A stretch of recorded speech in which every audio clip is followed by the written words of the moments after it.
Voilà, comme convenu hier, on va faire les carrés crème. Donc pour ça, j'ai déjà pesé 1 kg de farine, dans laquelle je vais mettre 50 g de sucre. J'ai déjà tout pesé, hein. 50 g de sucre, 15 g de sel. Moi, je vais mettre la poudre de lait parce que je trouve que le résultat est meilleur. Voilà, la poudre de lait. Il faut mettre ça sur une première. Je vais utiliser de la levure en poudre. Il paraît que ça marche aussi bien que l'autre levure. Donc il faut l'équivalent de 60 g de levure. Je vais prendre des ciseaux parce que ça s'ouvre bien. 60 g de levure. Et comme un petit sachet est fait ici pour 1,5 kg de farine de pâte à pain. Et que, sachant que dans la pâte levée feuilletée, il faut 3 fois plus de levure que dans la pâte à pain. Donc je vais faire ça fois 3. Donc plutôt que de mettre deux petits paquets dedans, je vais mettre 6. On va essayer d'éviter le sel. Je vous dis là, je parle à la découverte avec vous, parce que je n'ai jamais utilisé ce type de levure. Ça réussit, ça réussit. Ça réussit pas, ben on sait quoi s'attendre. Là, à mon avis, s'ils le vendent, c'est que ça réussira. Voilà. Alors, c'est une détrempe assez courte.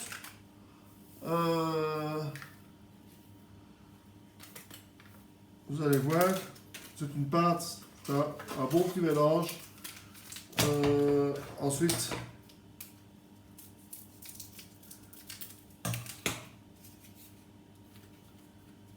il faudra s'amuser à tourer.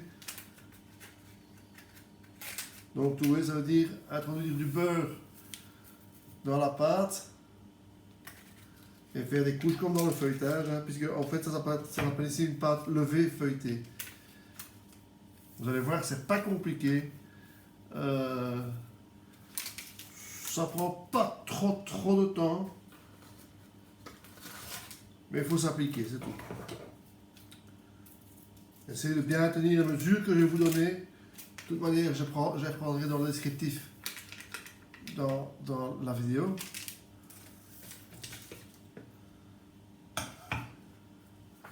Voilà, un œuf.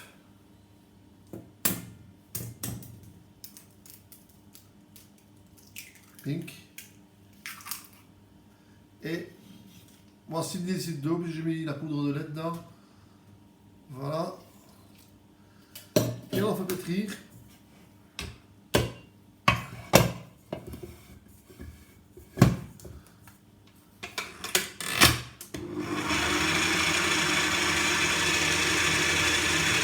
Et je vous reprends quand c'est pétri.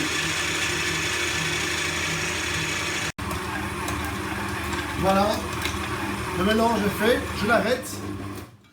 C'est une pâte qui ne doit pas être pétrie excessivement, donc c'est un mélange, on va plutôt appeler un mélange plutôt qu'une pâte en propre terme. Regardez, donc c'est une pâte qui est assez ferme. Hein. Et donc comme elle est assez ferme, on va devoir un petit peu la laisser relâcher. Bon, je vais quand même compter une vingtaine de minutes parce qu'on va devoir l'aplatir pour pouvoir mettre du beurre dedans. Moi j'ai déjà pesé mon beurre, c'est 300 g de beurre.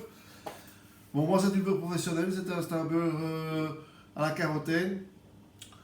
Vous ne devez pas vous ennuyer à acheter du beurre à la carotène parce que c'est des grosses quantités. Comme moi je vais quand même faire plusieurs présentations, j'en ai pris une plaque. C'est 2 kg, c'est pas ça, ça va vite. Donc si jamais vous voulez l'acheter, c'est un peu moins cher que le beurre normal. Mais il est efficace en ce sens qu'il est un peu plus élastique. Enfin, vous allez voir quand je le travaille tout à l'heure, comment on le travaille. Et voilà. Donc, encore pour la détrempe, je voulais vous dire que je n'ai pas mis d'eau tempérée, donc je n'ai pas fait le calcul de température cette fois-ci, pour la simple et bonne raison qu'entre chaque tour, on va devoir attendre. Si je ne fais pas ça, donc si je fais le calcul de température, la pâte va fermenter beaucoup trop rapidement par rapport à la vitesse où on travaille. D'ailleurs, en été, je conseillerais même de préparer l'eau et de la mettre au frigo la veille du travail. J'ai encore travaillé dans des boulangeries où on mettait de l'eau dans le congélateur pour faire des glaçons. Tellement que ça va vite. Donc vous allez voir, mais pas de panique. Vous allez voir, tout ça c'est très facile. Ici, je vais rassembler la pâte. Je vais la mettre dans mon bol. Je vais la mettre au chaud un petit peu de façon à ce qu'elle se détende comme il faut. Et puis, je reviens à vous. À tout à l'heure.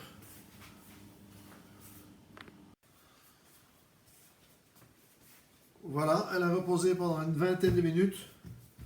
Vous voyez, elle est beaucoup plus souple. On va essayer de lui donner une petite forme rectangulaire. De façon à pouvoir avoir la bonne forme pour incorporer le beurre. Et c'est parti.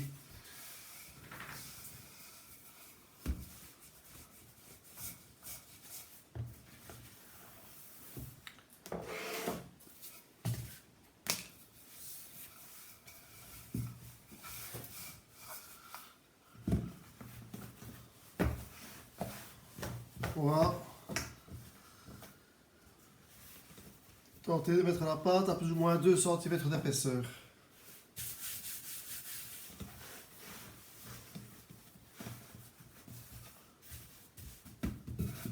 Ouais, j'essaie de garder une forme rectangulaire et vous allez comprendre pourquoi. Enfin, c'est tout simple, c'est parce que c'est beaucoup plus facile à travailler quand on a une belle forme.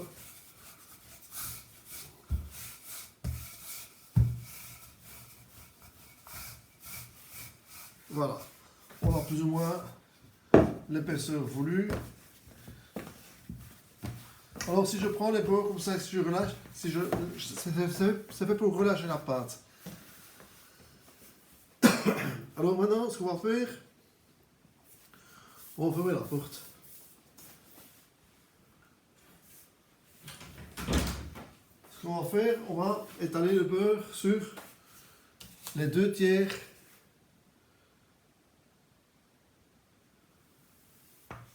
toute cette partie-là de la pâte.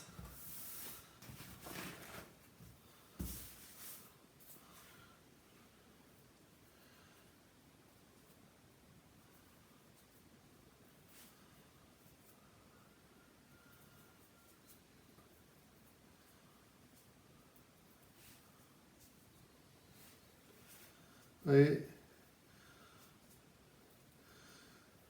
normalement, c'est pas un travail aussi titanesque. Comme vous voyez, ce sont des plaques de beurre que j'ai. Mais comme je fais des trop petites quantités, je suis obligé de le faire comme ça. Parce que normalement, les plaques de beurre, ben, on travaille avec un laminoise, enfin, c'est tout un système. On met la plaque de beurre en entier dedans, c'est tout ça qu'on gagne comme temps. Ben après, on est chez nous, on a le temps. Hein. On ne va pas commencer à bâcler le travail alors qu'on sait le faire correctement. Ici, mon beurre est encore un petit peu dur. C'est pas plus mal parce que, encore une fois, maintenant on est en hiver, mais en été, je peux vous garantir que vous allez être ennuyé sinon. Hein. Vous voyez? Voilà, ici je vais un petit peu écourter la vidéo parce que ça prendra quand même un petit peu de temps, je vous reprends quand tout est mis dessus. Voilà, c'est fait. Donc on va plier en 3.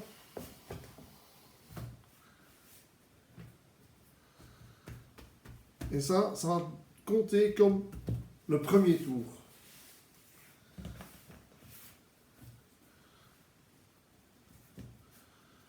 On essaie encore de bien mettre du beurre partout.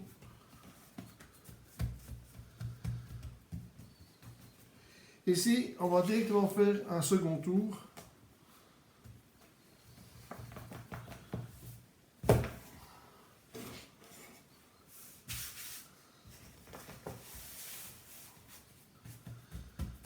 Vous voyez que j'ai gardé la baisse bien rectangulaire.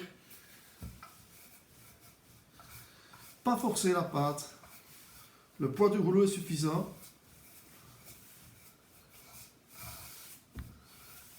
Parce qu'au plus que vous allez forcer la pâte, au plus vous allez lui donner de la fermeté et elle va faire des retours plus grands.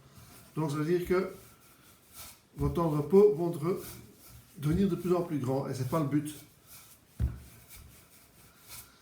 Vous voyez ici.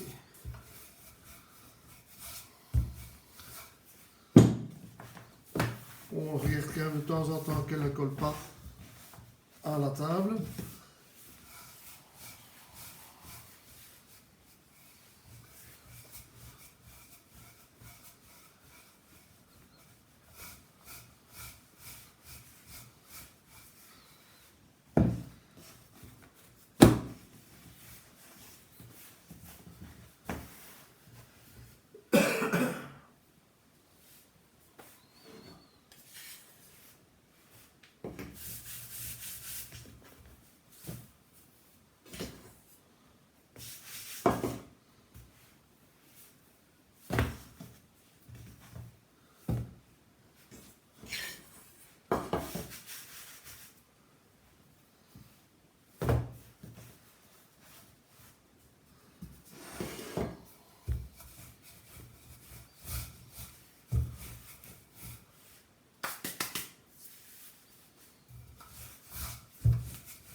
On essaie de la faire assez fine de façon à pouvoir répartir le beurre bien partout.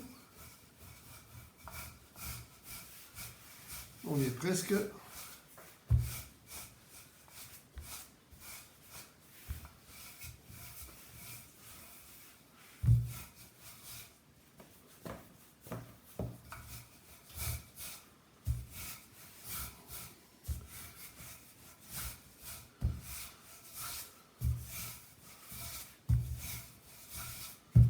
Voilà, ça c'est une belle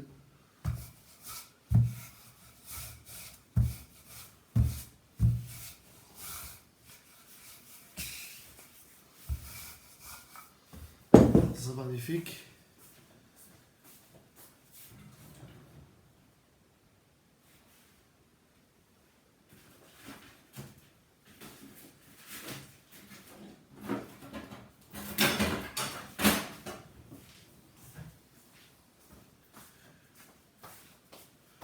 J'ai une petite brosse de table spéciale boulangerie ici, qui ne perd pas ses poils, très important. Vous voyez, c'est une très souple, très douce.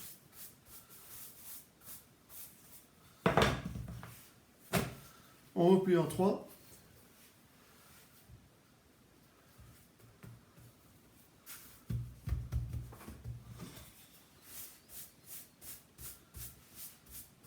On enlève l'excédent de farine.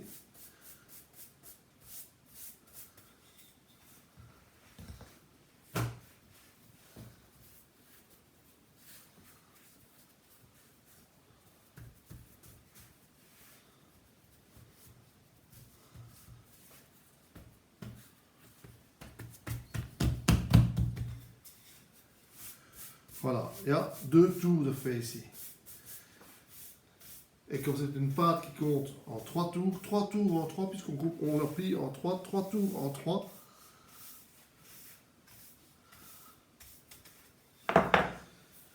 Je vais l'emballer dans un plastique pour une petite dizaine de minutes. Ben, si je veux simplement la couvrir,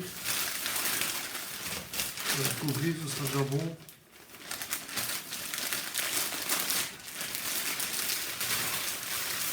Ça pour empêcher que la pâte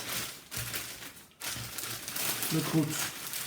Voilà, je vous reprends dans une dizaine de minutes pour faire le 3e tour.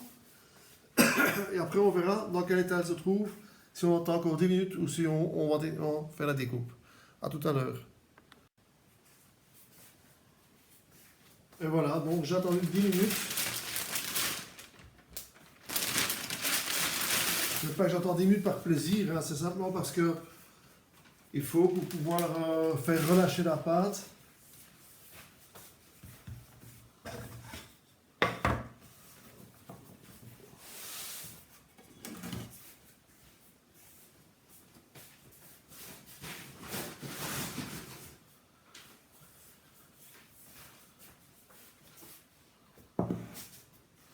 En été, je vous conseille d'en faire relâcher dans le frigo. Hein, parce que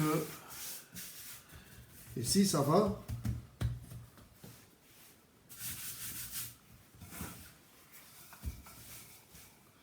Et on est parti pour le troisième tour. Troisième et dernier tour.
Voilà.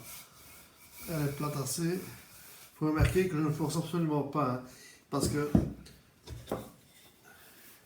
si on force, ça devient trop élastique.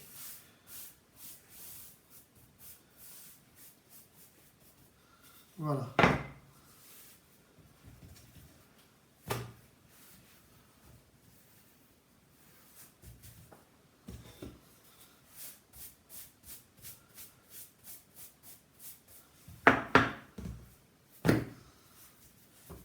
J'enlève l'excédent de farine chaque fois entre les couches parce que sinon on va pas avoir un beau feuilletage. Voilà, ici je vais le vol emballer et on va encore attendre 10 minutes à un quart d'heure pour pouvoir les façonner. Voilà, à tout à l'heure. Voilà, j'ai laissé reposer pendant encore un petit quart d'heure. Je vais maintenant faire une abaisse de 30 sur 40 pour pouvoir détailler les coupes.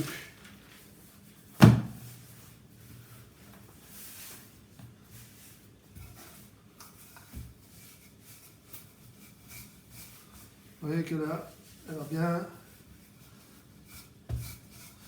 détendu. Prendre le mètre.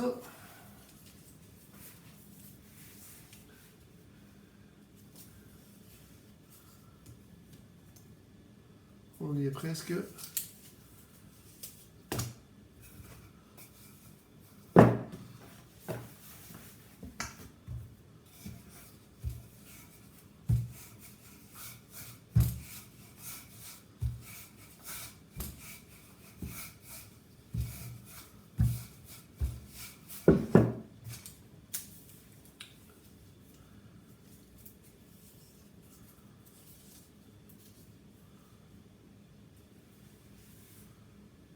Voilà, c'est parfait.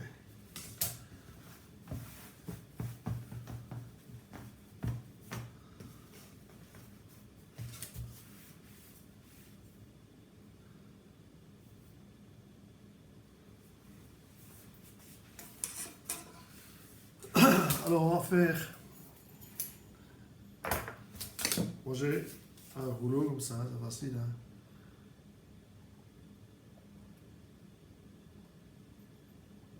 Ouais, je coupe en 4 bandes, c'est quand même plus simple.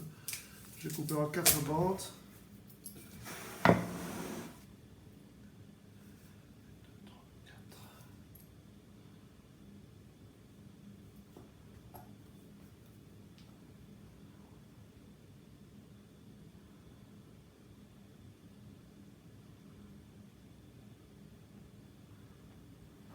Voilà, 4 bandes.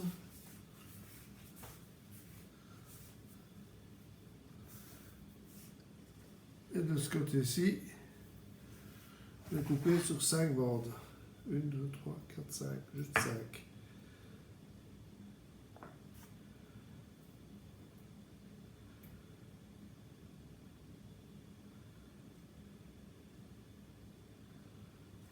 Voilà.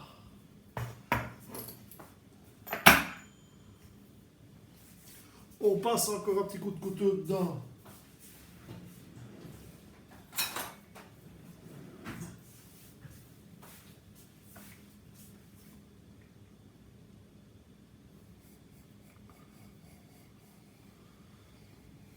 Pour être certain qu'elles sont bien tranchées.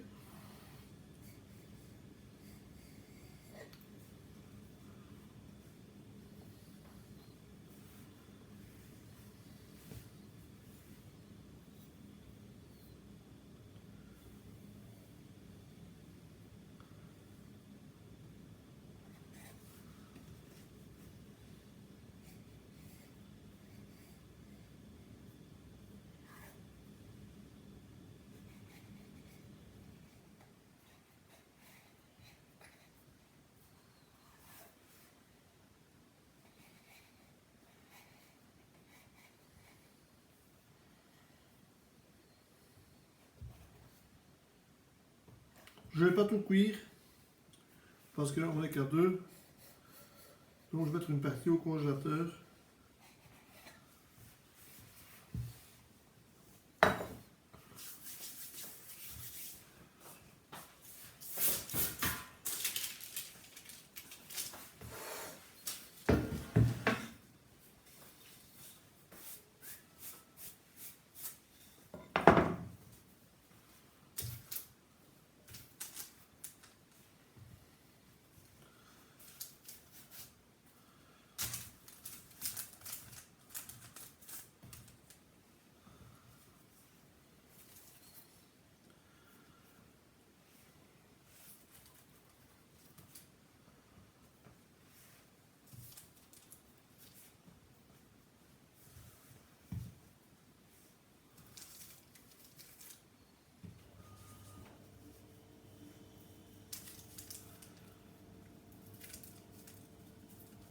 Voilà.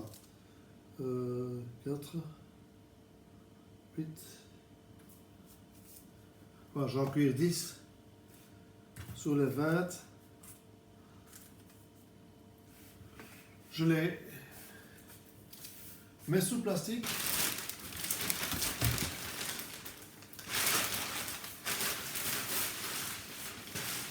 Et fermentation finale, 1 heure. Donc fermentation finale pendant 1 heure. Allez, à tout à l'heure.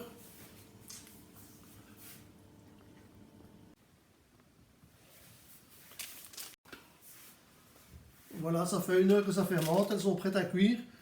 Il faut les cuire pendant 15 minutes à 220 degrés. Moi j'ai cuit à la vapeur, enfin avec une addition de vapeur parce que ça donne un petit croustillant. Mais si vous n'avez pas de vapeur dans le four, ce n'est pas grave.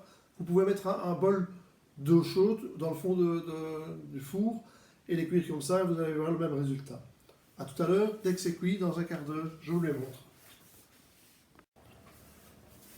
Et voilà, c'est cuit. J'aurais pu monter un petit peu plus fort. Ça aurait été pas plus mal. Enfin, je vais les découper pendant qu'elles sont chaudes, afin de pouvoir les garnir de crème.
C'est chaud, hein.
Voilà, je vais chercher une poche et on va les remplir.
Voilà.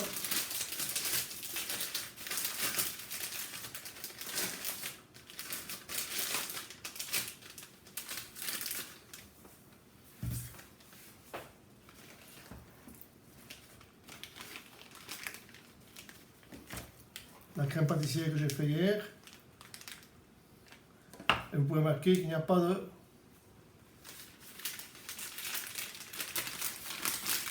de fine pellicule au-dessus, hein, comme je l'avais dit au départ.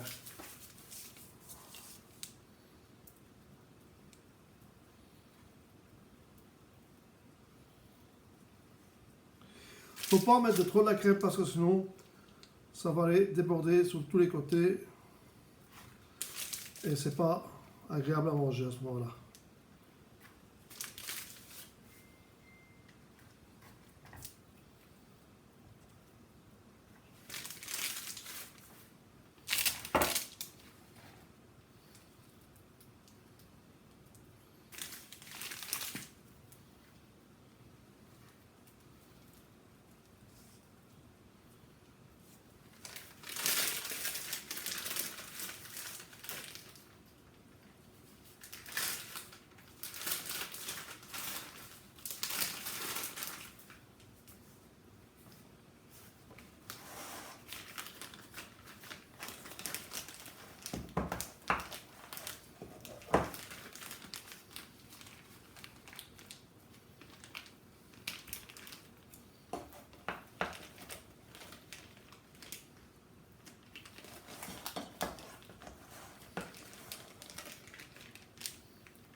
Voilà, on va devenir.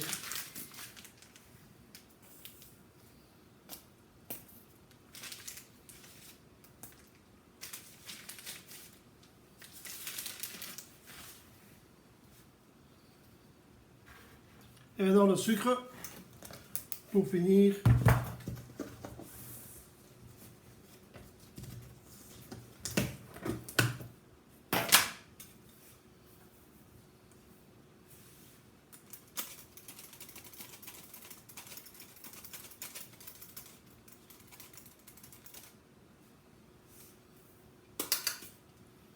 Et voilà un bon petit déjeuner qui est prêt. Et qu'on va mettre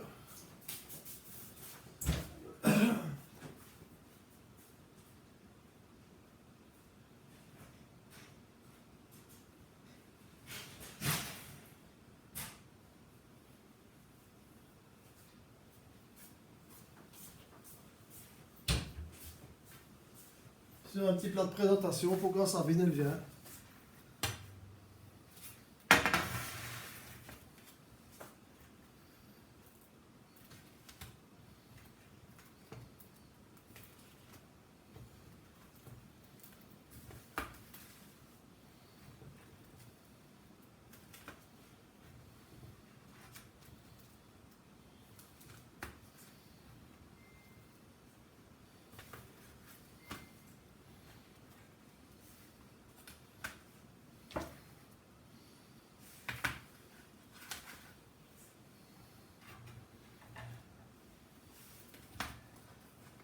Et voilà.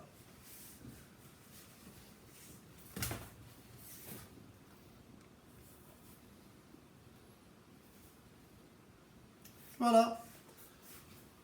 Prochain coup, on verra ce qu'on fera. Pour le moment, probablement des ciabatta. Allez, à bientôt. Au revoir.